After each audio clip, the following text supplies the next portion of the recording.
ओम श्री गणेशाय नमः। ओम श्री सरस्वती नमः। ओम गुरुवे नमः।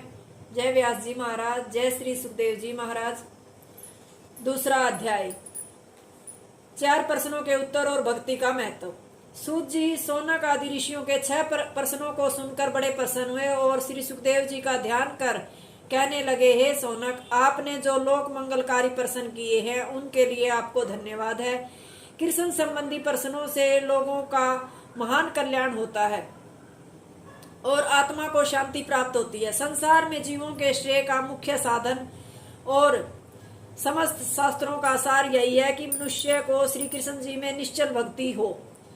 इससे ज्ञान और वैराग्य शीघ्र ही प्राप्त हो जाते हैं। धर्म का अनुष्ठान करने पर भी यदि भगवान की कथा में रुचि नहीं हुई तो केवल परिश्रम ही हाथ लगता है, अन्य कुछ नहीं।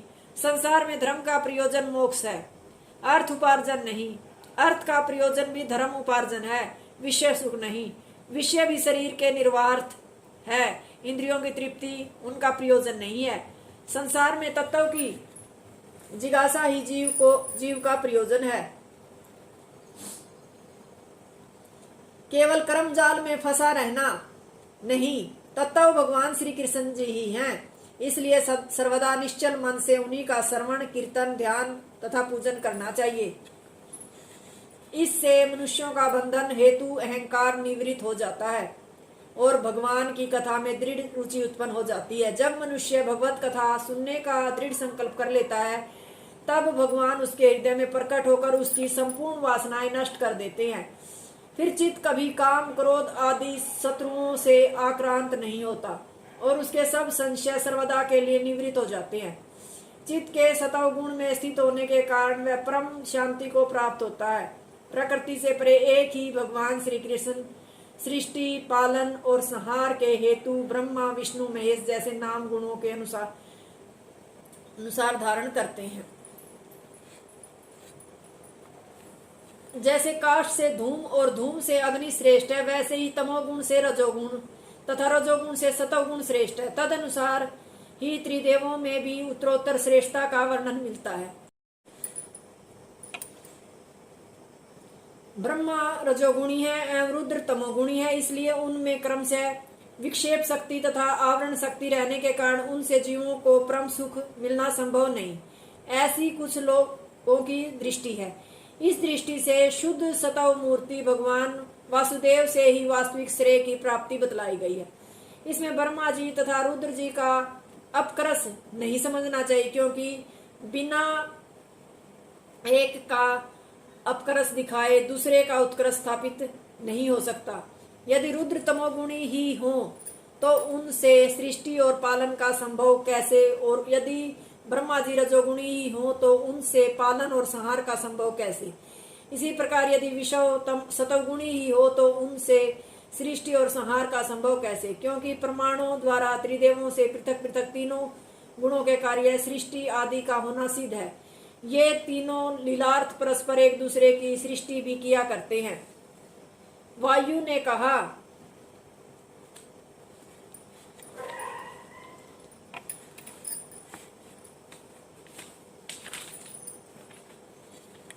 इस प्रकार एक दूसरे से उत्पन्न होने के कारण भिन्न भिन्न कल्पों के अनुसार इनके उत्कर्ष का तथा परस्पर एक दूसरे की उपासना का भी वर्णन मिलता है। इससे उनमें किसी एक की अधिकता या न्यूनता की कल्पना कर लेना केवल अज्ञान मूलक भ्रम है, जिसका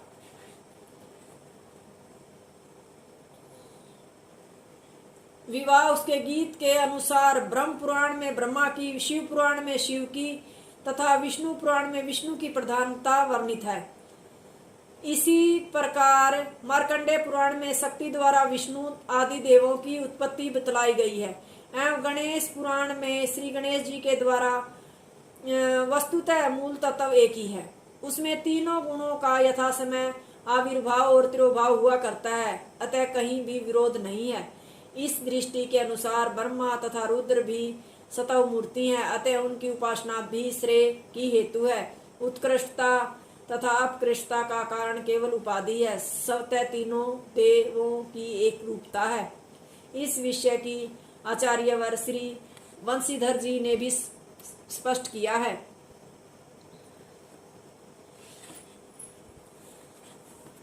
वेद, यज्ञ, जप, तप आदि सब इन्हीं वासुदेव का प्रतिपादन करते हैं, क्योंकि ये सभी भगवत प्राप्ति के उपाय हैं। हे सोनक, ऐसा जानकर पहले भी मुनियों ने यज्ञ, तप आदि से इन्हीं की आराधना की थी। अतः आप लोग भी इन्हीं का ध्यान, पूजन और आराधना करें, क्योंकि आरंभ में यही अपनी माया से जगत की सृष्टि कर अपने लीला अवतारों से समस्त लोक एवं भक्तों का पालन करते हैं, इसमें संदेह नहीं है।